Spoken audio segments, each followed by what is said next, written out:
नमस्कार प्रेक्षकांनो, लग्नानंतर होईलच प्रेम मालिकेच्या आजच्या प्रोमोमध्ये काव्याने पार्थसमोर तिचा भूतकाळ मांडण्याचा प्रयत्न केलेला आहे. मी जीवावरती प्रेम करण्याचं क्लेम करत होते, पण मी प्रेमाचा खरा अर्थ विसरून गेले होते पार्थ.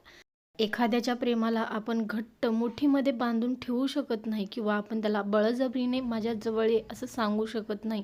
कोणाच्याही प्रेमाला आपण घट्ट धरून ठेवू शकत नाही पार्थ, याची मला जाणीव झालेली आहे.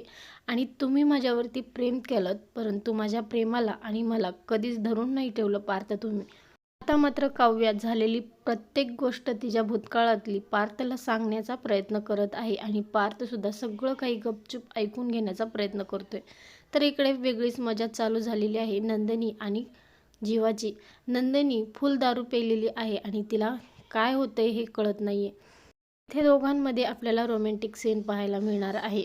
वाळवंटावरची वाळू जशी पुसली जाते तसं मी घेतलेले निश्चय पुसले जातात. आणि यावरती जीवा नंदिनीला म्हणत असतो, हे जर असं असेल तर माझा प्लॅन सक्सेसफुल झाला असेल आणि आपल्या दोघांचं प्रेमसुद्धा आता सक्सेसफुल होणार आहे. तर या दोघांची जोडी तुम्हाला पाहायला आवडते का? आणि हा रोमॅन्टिक सीन पाहायला तुम्हाला कसं वाटतोय? दारू पिऊन नंदिनी अजून काय काय धिंगाणा घालते हे पाहायला खरंच इंटरेस्टिंग होणार आहे. पाहायला विसरू नका लग्नानंतर होईलच प्रेम.